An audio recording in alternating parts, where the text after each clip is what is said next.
ভয়াবহ দুর্ঘটনায় ১২ জনের প্রাণহানিও টনক নড়াতে পারেনি প্রশাসনের। ঢাকা চট্টগ্রাম মহাসড়কের কুমিল্লার পদুয়ার বাজার রেল ক্রসিং এখনও অরক্ষিত। আগের মতো ঝুঁকি নিয়ে চলাচল যানবাহন ও সাধারণ মানুষের। আর কত মানুষের জীবন গেলে সরকারের টনক নড়বে, উঠছে সেই প্রশ্ন। ২১শে মার্চ দিবাগত রাত ৩টা। চারিদিকে যখন ঈদের আনন্দ, তখন কুমিল্লার পদুয়ার বাজার রেল ক্রসিংয়ে ঘটে এক মর্মান্তিক দুর্ঘটনা।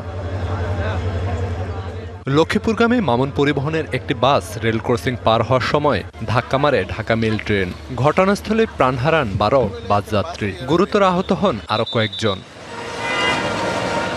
এই ঘটনায় দায়িত্ব অবহেলার অভিযোগে হয়েছে মামলা। গ্রেপ্তার করা হয়েছে ৩ গেটম্যানকে। দুর্ঘটনার কারণ তদন্তে গঠিত হয়েছে আলাদা ৩টি কমিটি। তবে প্রশাসনের কাজ সীমাবদ্ধ এখানেই। দুর্ঘটনার এক সপ্তাহ পরও রেল ক্রসিংটি অরক্ষিত।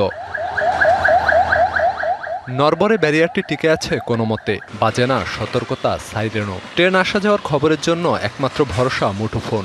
বিদ্যুৎ না থাকার কারণে আমার মোবাইলটা অনেক সময় চার্জ দিতে দূরে গিয়ে, অনেক সময় চার্জ না থাকার কারণে বন্ধ হয়ে যেতে পারে।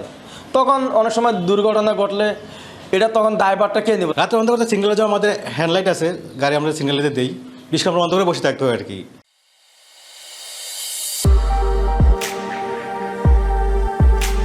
এত প্রাণহানির পরও রেল ক্রসিংয়ের দৃশ্যমান কোনো পরিবর্তন না আসায় ক্ষুব্ধ স্থানীয়রা। ৪টা জায়গার মধ্যে রাস্তা ক্রসিংয়ের জায়গা আছে, কিন্তু এগুলোর মধ্যে লোকজনবল নাই। দুদিন পর পরে এই সব দুর্ঘটনা হইতেছে।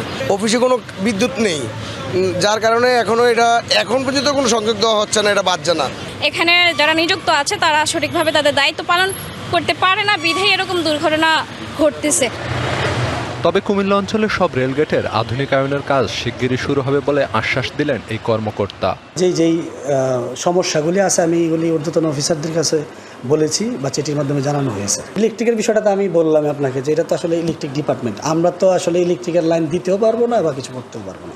শুধু কথার বলি নয়, স্থানীয়রা চান সমস্যা দ্রুত সমাধান।